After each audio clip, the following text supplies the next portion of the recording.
ɓiɓɓe fulɓe andu diine maɗa fedde heblo sukaɓe afrique weltare tv takkusana yoni to babaɓe to juude jeeri to juude jaabi to darto abdallah to abdallah jeeri to fonde elimana to hayre gollere to hayre mbara to hayre law to seeno busoɓe ko on takkusan juula ha to galle ceerno ndiaye baro to hayrana ko on takkusan kadi juula ha to galle ceerno abdourahmani dia to pk 8 nakkode ko tawi ɗum kala ene jeeya e gardini kabaruji men to leydi Mauritanie catal tajour e gardugol gardiɗo catal ngal ɓe mbaɗi inauguré ñande aljuma ɓennuɗo e nder lixeba gorgol complexe mawɗo no fewi e nder complexe o noon ene tawe hen tigui stade football ene tawe hen kadi salle multimédia ene tawe hen abattoir e magasin molanteɗo Allah taw ko cogguji kakniɗi yeyete hen to leydi Sénégal clandestin naɓe Sénégal naɓe tawetnoɓe nder leydi Algérie mbaɗama agressé tawi ko cocktail molotov e labɓe ɓe piya waɗi gañiɓe e nder hen goto no tampino fewi to leydi Mali central solaire tataɓo afama alada hande o e nder leydi hen on central on afa koto wuuro witego Cankidougou en noon ko alada hande o to leydi kedde dogre Afrique ma ketto musidɗo men Alassane Oumar Mbodj habruji men jolam jaɓeri ma jaaha to leydi Inde jeyto Corée du Nord to leydi Chine to leydi Mexique to Palestine to leydi Allemagne ha to leydi Iran bisimilla mone ketki hotodirte joni joni piren pacciren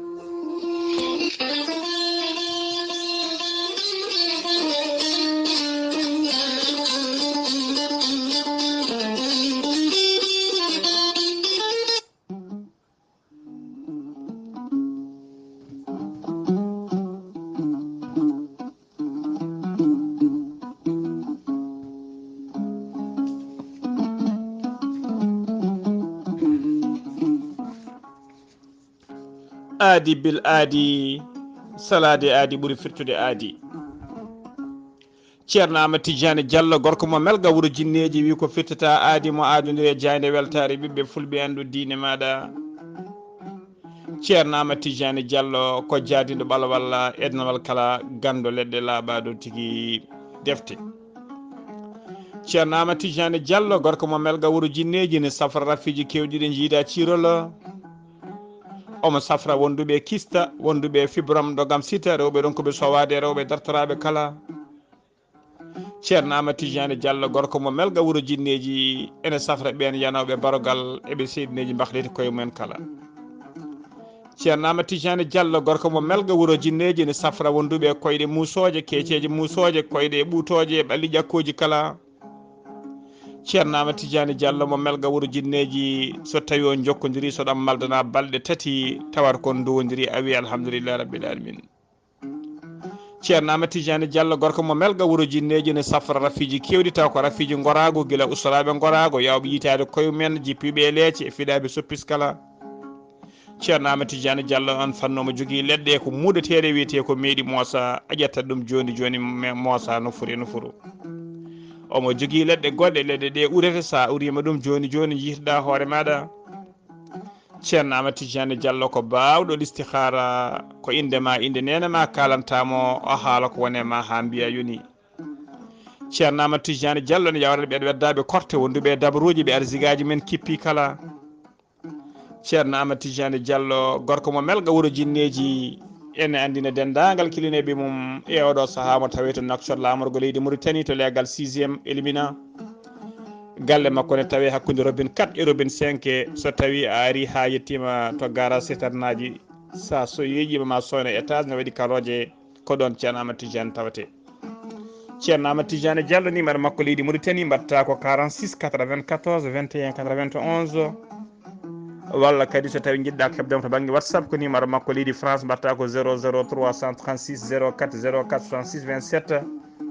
ceerno Amadou Tidiane Diallo mo melga wuuro jinneji ene andi dendagal kilneɓe makko base makko ne tawe to Dakar ene tawi ɗon miñi kono wiye ceerno Abdoulaye Diallo ceerno Abdoulaye Diallo heɓete ko 77 714 94 15 ceerno Amadou Tidiane Diallo ne andina kilneɓe ɓom kadi omo jogui base makko to Lappulo Polol Dande Mourté Lande Maayo to Mauritanie e Sénégal base o ne tawe to Dagana Mauritanie ha to Rose Mauritanie kala ene tawi toon biyeteɗo ceerno Amadou Dia gorko mo leeraɓe taweteɗo oɗo saaha joni to Dagana Mauritanie ceerno Amadou Dia noon kala jiɗɗo jokkodirde e mum mbatta ko 77 537 79 28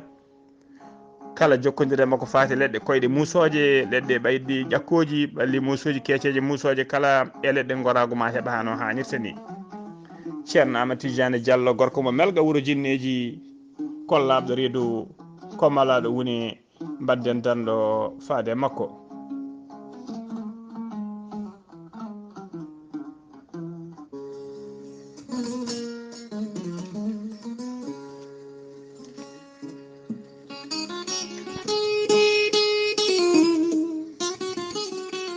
aadi bil aadi salade aadi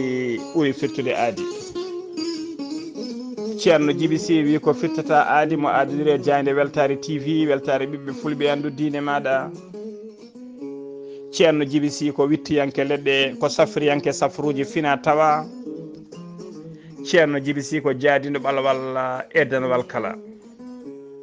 ceerno Djiby Sy ko laaɓɗo reedu malaɗo woni omo safra rafiji kewɗi ɗi jiida ciirola guila e wonduɓe kista fibrom dogam sita rewɓe ɗon koɓe sowade rewɓe dartaraɓe kala ceerno Djiby Sy ne jogui leɗɗe so tawi aɗa wonde rafiji ɗi ponnoɗa oppirede so rokkima leɗɗe ɗe wona ha ɓooya ko ɗon e ɗon a yarat jiiya boroso yalta ha laaɓa ha jiira guite maɗa taw reedu ma sekaka ceerno Djiby Sy ne safra dendagal rafiji gorago kala yawɓe yitade koye men jippiɓe leece ustoraɓe gorago e fiɗaɓe soppis kala e on fannu ceerno Djiby Sy ne jogui leɗɗe wiyete ko muuɗo hirda ceerno Djiby Sy ko laaɓɗo reedu malaɗo wune so tawi o yennama ka miskino safruma ha mbiya weng tawa hay mbuɗa yoɓani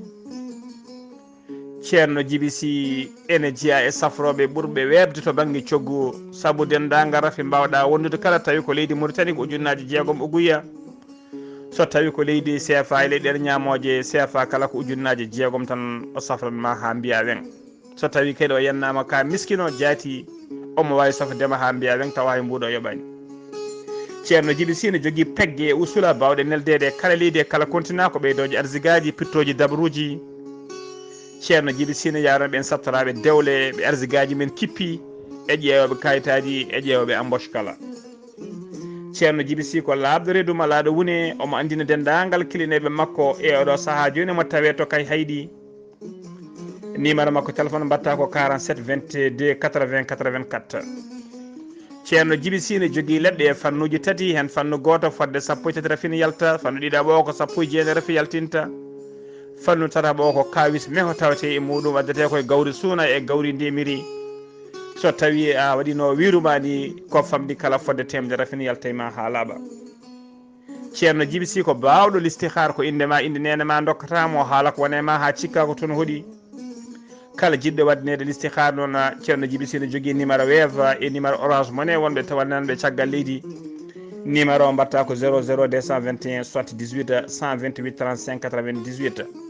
so tawi noon ko yiɗɓe haaldude makko to banggue WhatsApp numéro makko mbiɗen ko 47 22 80 84 kañum woni appel kañum kadi woni numéro makko WhatsApp ceerno Djiby Sy ne andina kilene mum tawe to kay hayɗi to legal bitegal kebbe sara école kesso mo kebbe lawol faade lig seyba ceerno Djiby Sy ne andina dendagal kilineɓe mum wonde base makko tawateɗo to nakshonne golla hano hannirta ni to legal nittek kala garɗo ɗon so tawi a noddi oɗo numéro woni 32 62 04 99 ma hawre miñi ko almudo makko ene wiye ceerno Alassane Sy ceerno Alassane Sy ko laaɓɗo reedu malaɗo woni nunɗuɗo so tawi a jokkodiri e muɗum ma heɓleɗɗe ma hano hannirta ni ceerno Djiby Sy ko laaɓɗo reedu mbadden danɗo faade makko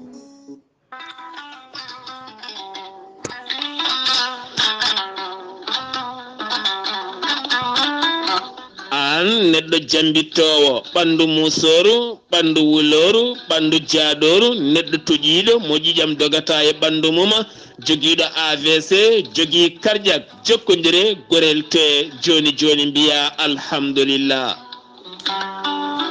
gorel te ko haako moƴƴo iwru ko to koridinoro ari ko wallude e safrude ha moñi kala yiito hen hoore muɗuma a neɗɗo toƴiɗo yahata juma yahata jema ɓandu musoru koyɗi musoje kecoje musoje jogiiɗo AVC jogii cardiaque yogay ñabbuji goɗɗi kala sa jokkodire gorel te joni joni jiitoɗa hen hoore maɗa. gorel te ko haako moƴƴo iwru ko to koridinoro ala rewam ala effet a yittat ko jamireɗa mbaɗa hen aɗa yara aɗa yiito cellal ɓandu maɗa sa yiɗi jokkodirde e gorel te jahata koto site mabɓe internet a mbaɗa www.gorelte.com ma janggan hoore maɗa kala ko gorel te safrata kala. so tawi ko tongoɗe gorel te jiɗɗa hedde gonɗa koto leydi Mali Bamako jokkodirta koye Amadou Tidiane Keneme o tawete koto Badara Bogo mbatta ko 00 223 78 11 09 39 walla so tawi gonɗa koto ñorodi Sahela jokkodirta koye Dawouda Sare mbatta ko 00 223 72 68 11 54 so tawi gonɗa koto Dakar to an jokkodirta koye Baba Seka mbatta ko 77 882 71 02 so tawi noon gonɗa koto Zambi jokkodirta koye Abdoussalam Ba to Kittoya mbatta ko 00 260 07 62 00 93 83 so tawi gonɗa koto leydi France jokkodirta koye Haruna Ngayda mbatta ko 06 50 99 64 43 so tawi koto États-Unis d'Amérique gonɗa jokkodirta koye Abou Sow Kawral Fouta Business plus 1 34 77 01 56 77 musidɓe tedduɓe gorel te ko safara ɓoltan woni muɗuma. Kettode kaburuji mon e demgal pula Afrique, Asie, Europe, Amérique, Moyen-Orient, Océanie. jam ñalle mon musidɓe tedduɓe eɗen gone dewo ɗiɗi lewru juin hitande ujunnaji ɗiɗi e nogas nayyi aletta nogas joyi lewru saftorado hitande ujunere temedde nayyi capanɗe nayyi e joyi kabaruji mon e ɗemgal pular e sowta he ko musidɗo mon sehil moon Ghali Abouba to karallagal ha mbawan yiide en to banggue nate ɓosoje ko miñi men sehil men Saydou Abouba hono mbiruɗen gardidi kabaruji men ko to leydi Mauritanie puɗɗorɗen to leydi Mauritanie laana tawa ko laana tataɓo e laana nayaɓo tawoni 3e ɓe 4e vol tawa kay ko lawoji Mauritanie naɓe ummade Nouakchott faade toon to hijjore to Makka ana laana noon ɗen laaɗe noon ɗe jettima ñande aljuma nde to Médina ɓe tawi noon ina ari jaɓɓade ɓe to bowallade ngala Prince Mohammed Ben Abdoul Aziz Al Saoud hono directeur ngala Médina ɓe tawi to noon hono directeur de la maison des Hajj et de Umra au ministère des affaires islamiques mo leydi Mauritanie biteɗo El Hawali Oula Taha e gondude e gollediɓe mum hewɓe no fewi nden noon ɓe jettima ɓe jippima e avion ngaji ɗi ko ɗon tigui ɓe tawi bisuji ene kebla gari tigui ƴettiɓe ɗon mbawi nawdeɓe tigui ha to hôtelaji woni tigui to jippudu mabɓe to ko aseta hanki noon vol battowo joyaɓo e vol battowo jeego ɓiwo taw ko dernier vol 5e dernier vol ummiɓe Nouakchott tawi kay ko wonande kay secteur woni tigui secteur laamu ngu ɗin voluji taw ko yahoɓe hijjore ko aleta ko aseta hanki o ɗi ummi to Nouakchott woni tigui so tawi noon ko voluji privé ɗiɗi ɗon ɗin ko aleta janggo ɗi puɗɗuɗo tigui wadde ya gartaji majji ummade Nouakchott faade toon to Médina ha joni habaruji men ɗemgal pulara to leydi Mauritanie ha joni hono délégation général Tazour gardiɗo catal hono biteɗo Hammoud Wul Mohammed waɗi tigui inauguré ñande aljuma ɓennuɗo o to Likseyba Gorgola complexe molanteɗo Allah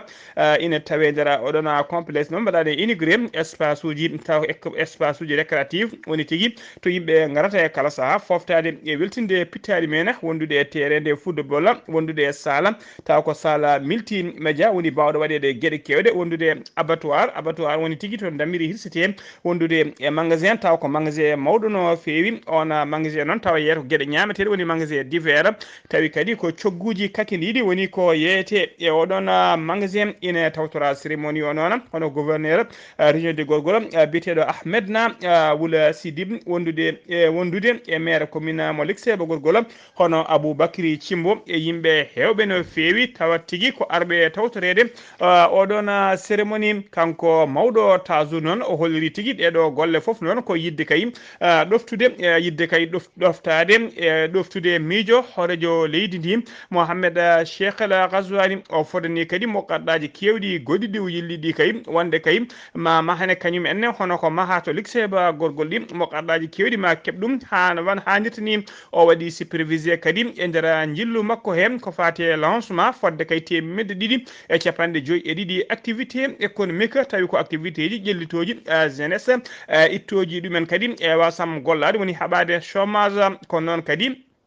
waddude ko noon kadi wallude ɗina coopérative uji taw coopérative uji rewɓe tawateɓe toon boutique aji kadi solidarité wondude projet ji taw ko projet ko fati ndiyam e ko fati santé e jangde e ko fati tigui ko fati tigui e dokkirgol fodde temedere nogas moto wondude sappo joyyi camion citerne e autoji joyyi tawi ko ɗi ponoje tati foof noon ɓe holliri koye projet ji tajour tawi koye projet ko wadde kay wallude kadi fodde capanɗe jeegom coopérative agricole rokkude ɗumen guila e awɗele ha e grillage uji wondude enveloppe moni hen kala enveloppe taw ko temedde tati ujunere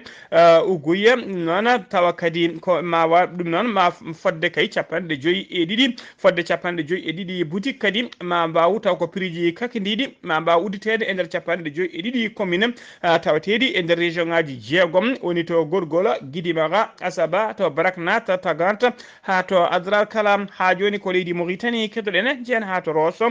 Messoudou Barazani ko militant dowɗuɗo e nder Rosso ko neɗɗo kadi ko gandaɗo e nder pelle guila e pelle dawrugol ha e pelle tigui associative uji kala ko gandaɗo fewi andira kadi ko wonde kala saaha ko lundiyanke mawɗo o wonno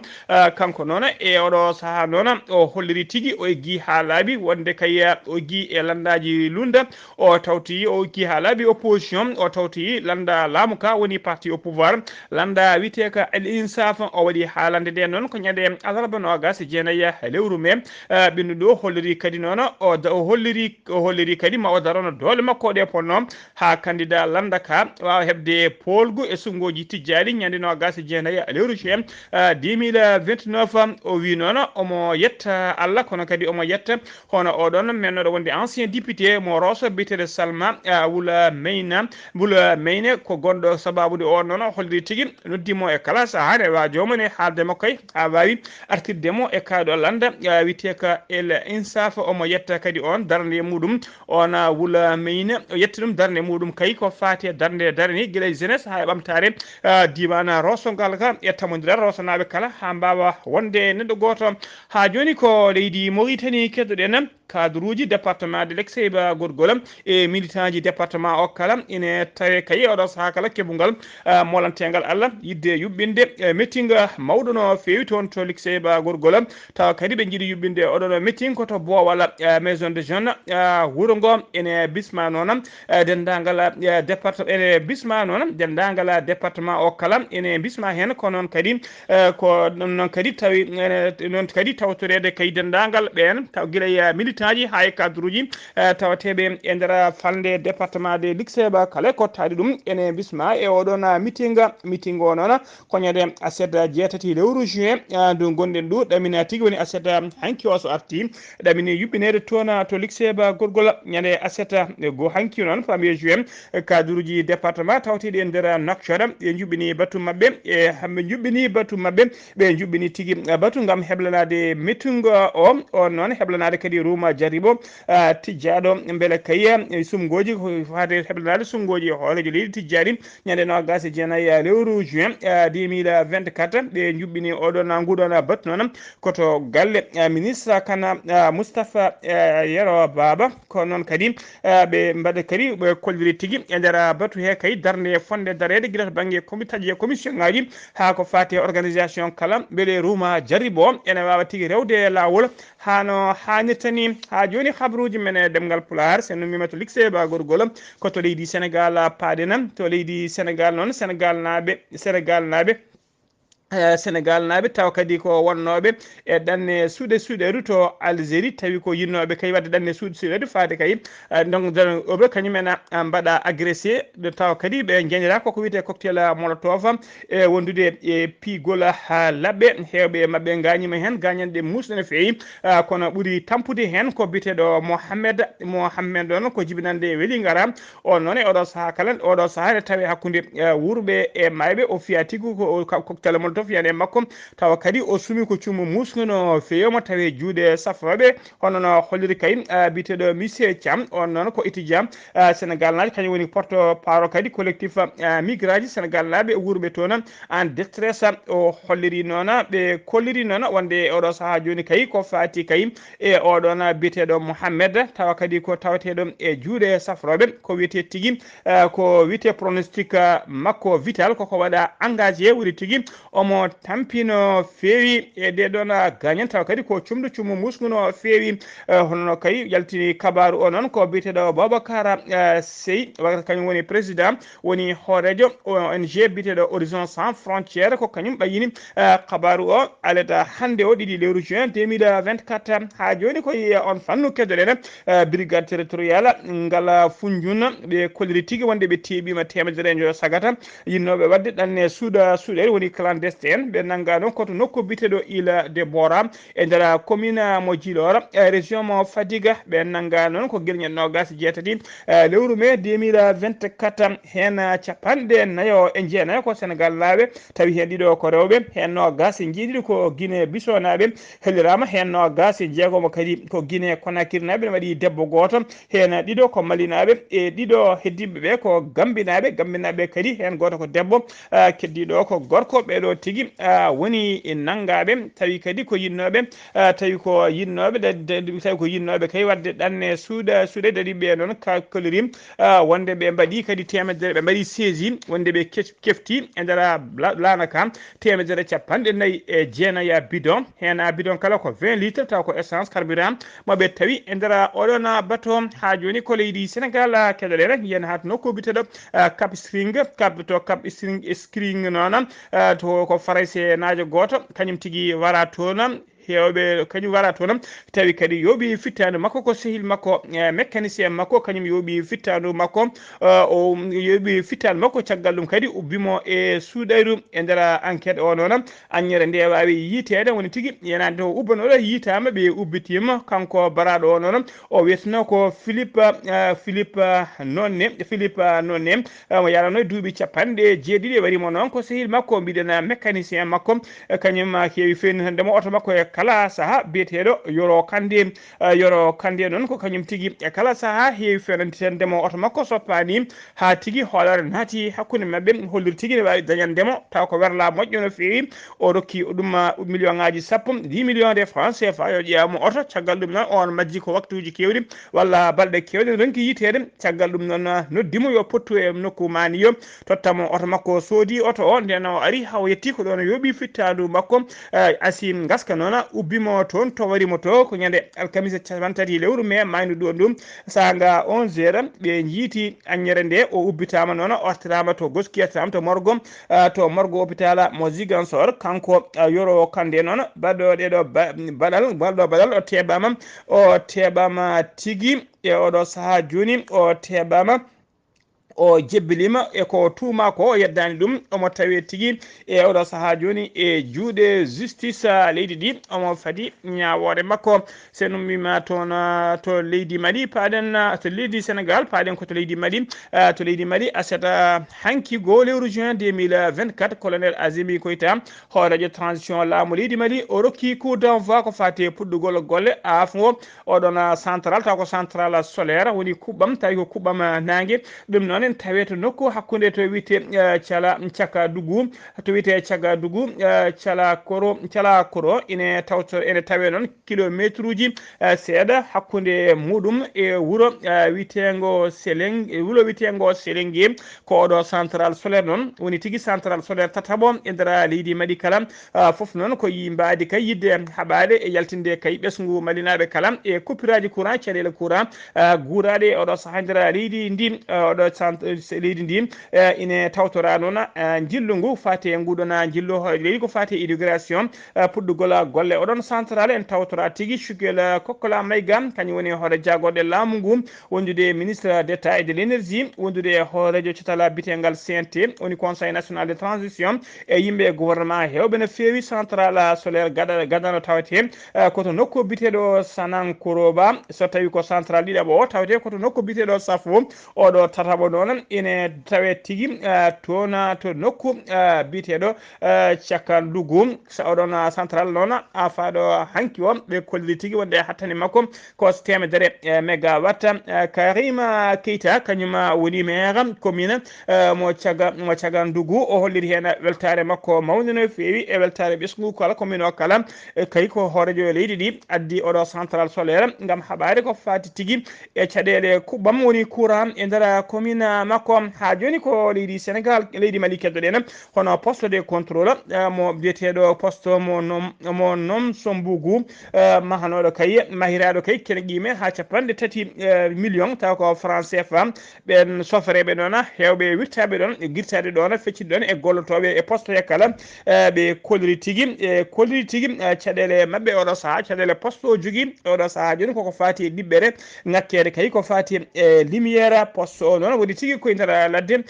kadi woni koye nder ladde omo ngakka lampaji taw ko lampaji courant ko fati éclairage o woni tigui addude kay lumiére e nder ngoɗon poste ɓe erima laamu ngu noon nde ɓeydat tigui lampaji taw ko lampaji courant ha tigui beele kay nden ka ikkisal ene ɓeydo e nder oɗon poste sittinde o noon poste o wonno oɗon poste o wonno koto wuuro Kati o egguinira toon noon ko caggal kay teskede poste o laatinode kay wonde suuɗeru wonande kay yoga e bandiji ko ɗum saabino noon gam ɓeydude nden ka ekkisal Kati poste o dirtina nawa tigui ha toon kene wona kilométre kene wona joni duuɓi ɗiɗi ko poste o eggina nawa toon poste o noon e oɗo saaha ine tawate tigui koye route national numéro 3 koye boowal ngal 1000 hectares e dow corridor umnor ummade Dakar faade Bamako ko nokku noon ko tonuji nokku noon tonuji kewɗi taw ko marchandise uji ko ɗon birtoto ummoride to leydi Sénégal nadde nder leydi Mali ɗum noon ɓe erima tigui oɗo poste keeɗo fayida no fewi wonande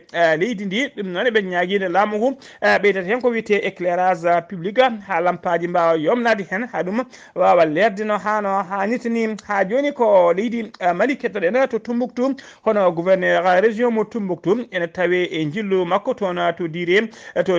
ko principal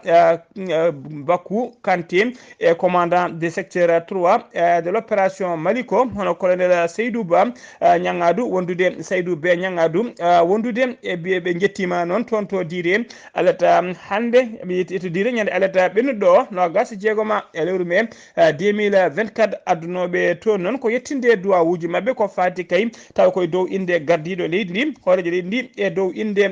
komi dow inde tigui région mo arti o kala yettinde duwawuji mabɓe noon faade kay e ɓesguji e ɓeɗon kay sagataɓe waranoɓe sagataɓe jeenayo waranoɓe tawi ɓe mbarano koye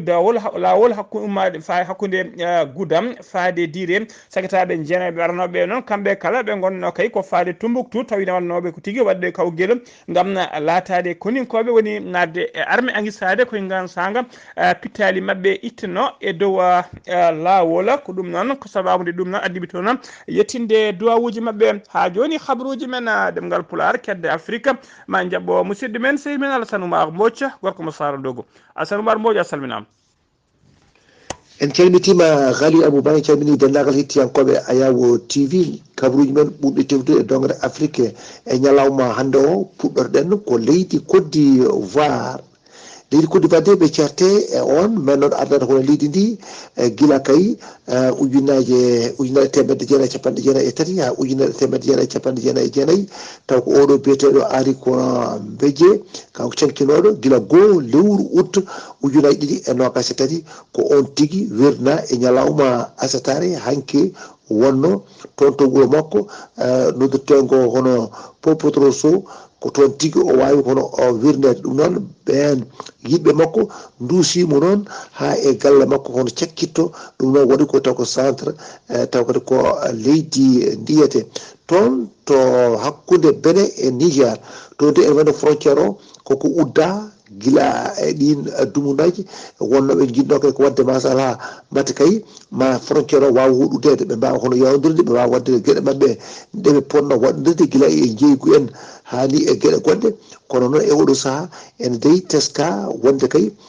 faggudu ndu koko yaade caggal wonande leyɗele ɗiɗi foof nde tawno ala yaa garta hakkude leyɗele ɗiɗi ɗe keñño ene wayno de ko tooɓo ari toon hewngo doole no fewi e yontere mayde nde ɗum ɗon waɗi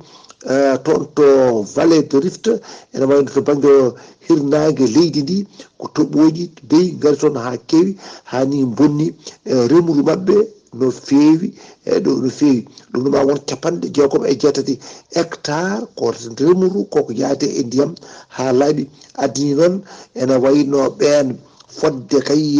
ujunnaje sappo ɓen taw kadi ko remoɓe dañi hen caɗele no fewi ɗeɗo toɓoji kewɗi ɗum noon ko waylo waylo ene wayno hono kilema o wayi toon Afrique banggue worgo to dey ko lawol garnol ko wayno ko taw kadi ko apartheid o ko gasito ko landa l'ANC ene wayno dey kewendi mumen to jekka guendi mabɓe ɗo koko usti ha laaɓi wonde noon capanɗe jeenayyi e jeenayyi e piccal jeeɗiɗi e ɗin taw ko bureau ji vote ene wayno dey kañum en gartiri kadi taw ko jencudi ɓen wonnoɓe l'ANC noon wawi dey dañde ko capanɗe nayyi e nder temedere e ko wota ko firti tan wonde ko ɓe perdi koɓe joguino toon to jakka guendi mabɓe RDC Congo to dey ko combat ji gonɗi toon ndi ene jokki to banggue rewo taw ko haare wonde hakkude gouvernement o e mouvement 23 combat ji ɗi noon to banggue funnague RDC Congo hakkude kadi gouvernement o e ɗen rebelle en M23 ɗum de dey ene wayno dey ko haare mawde woni toon taw noon ala ko gembi ɓen M23 ɓen sowona ɗoɓe kaldi ko Rwanda ɗum noon addi ɗen caɗele ɗum noon ene wayno koye ɗum ɗon ɓe gondi ɗum noon joni ɓe mbi wonde ko aɓe jogui peeje kay wadde wono peeje e kala mate kay ma hara nde mbaɗa kadi ma waw kadi kono gasde ha laaɓa toon to Kane Yabaya Go ɗum noon Ghali Abou Ba ko ɗum ɗo tongguɗen habaruji men e dongre Afrique e ñalawma hande o taw wonno koye dande musidɗo moon Alassane Oumar Mbodji gorko mo Sandogu gam weltare Ayawo TV.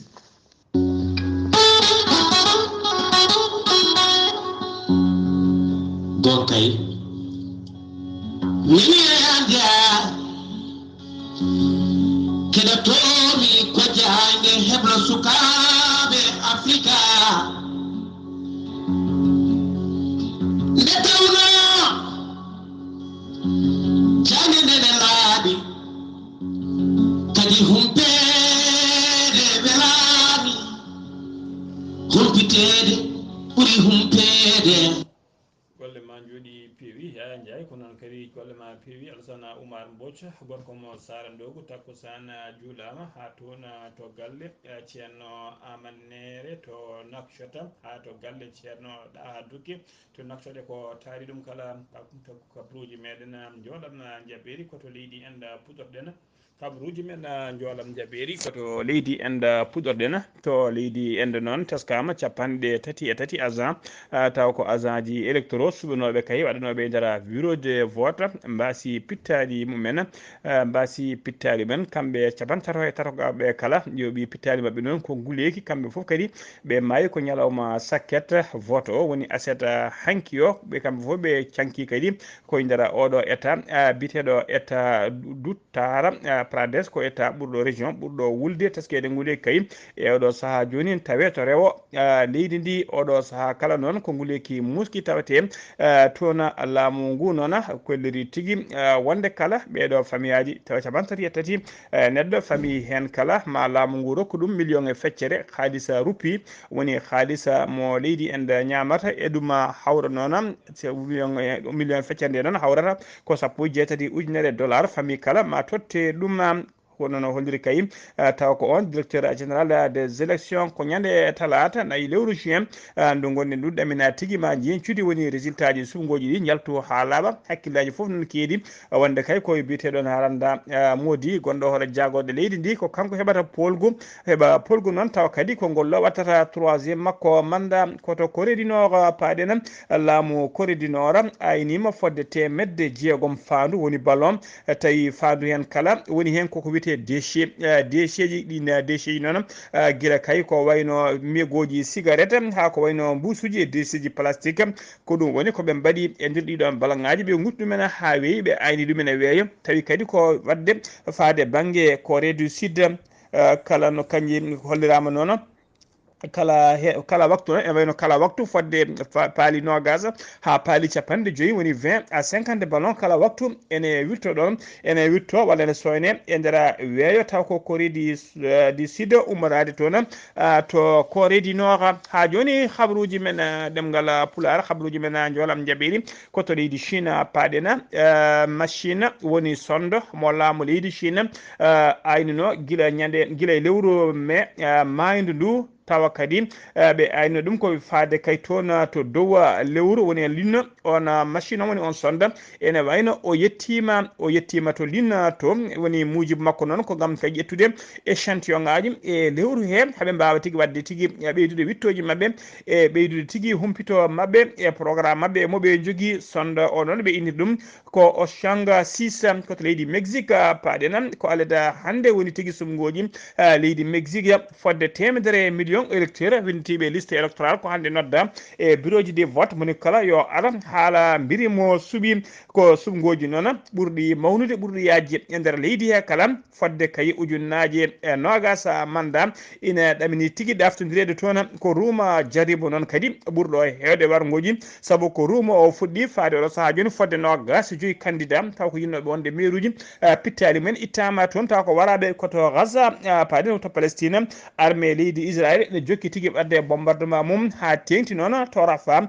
Joe Biden hoolaji dowlaji dendude Amérique holliri tigui ine ɗamini ma cessé de feu hakkude Hamas e Israël ma siife cessé de feu o noon waɗata koye nder phase uji tati woni koye dogue tati phase gadana woni rogere arawniɗe nde ko cessé de feu fodde jonte jeegom taw pellodiral wattake e nder lebbi jeegom he noon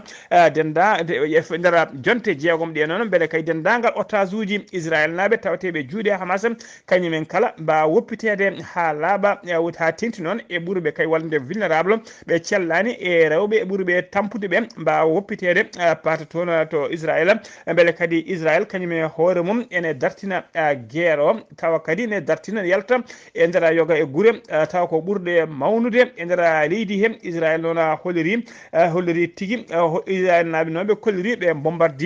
bombardi tigui mbaɗi bombardement mabɓe to leegal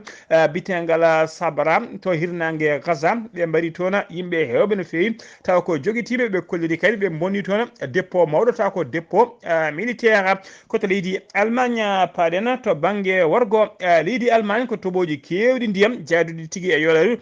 tawate toon aset hande o ɓe aset hanki o teskama neɗɗo goto wasi hen fittade mum neɗɗo goɗɗo kadi yaade wurago woni ko porté disparu ha ɗo soit taw yitede e nder nokkuji kewɗi laamu ngu décriti hen état de catastrophe naturel koninkoɓe fabunana darin dole mumen ponno jamma e ñalawma kala gam fabade kay ɓesguji ɗi koto leydi Iran paɗena mennoɗo wonde hoorejo leydi Iran biteɗo Mahmoudou Ahmad Nijam o hollori alet hande o kay wonde ko kettuɗo gembe makko yidde wonde candidat ardade leydi ndi kay sumgoji ɗi noon ko sumgoji anticipé saabu sumgoji ɗi mbaɗata ko ñande nogas jeetati lewru juin ndu gonɗin ɗu saabu ko ɗi anticipé ɗi ponno wadde koye 2025 kono noon ɓe koliri wattama nogas jeetati lewru juin ɗi gonɗin ɗu yidde kay ko dañgue lomto hoorejo leydi mabɓe jaltunoɗo aduna e accident hélicoptère guila ñande sappo jeenayyi lewru mai mayduɗo ndu Ahmad Nidja noon ina yaara e oɗo saaha joni duuɓi capanɗe jeegom e duuɓi jeeɗiɗi ko kanko wonno président leydi Iran mandaji ɗiɗi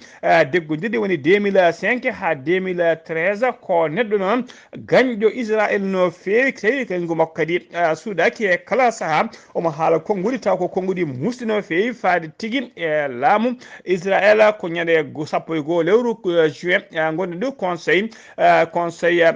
conseil tigui constitutionnel leydi ndi ko nden ɓe mbaɗata tigui validé wonande dendagal candidat jaɓaɗi ɗi kala ko nden ɓe kollirta ñande sappo e goho nduɗo lewru ndu gonɗen musidɓe tedduɓe gasi ha laaɓi ceer ko ɗum ɗo wonno ko min tongan noon habaruji moon e ɗemgal Pulaar e sawta he ko musidɗo moon sehil moon Ghali Abouba to karallagal ha mbawon yiide en to banggue natte ɓosoje ko miñi men sehil men Saydou Abouba so tawi ko robino kabaruji men e nder dongre Afrique ko musidɗo men sehil men Alassane Oumar Mbodj ketki malaki jaam yo jaam Allah jogomi jogo on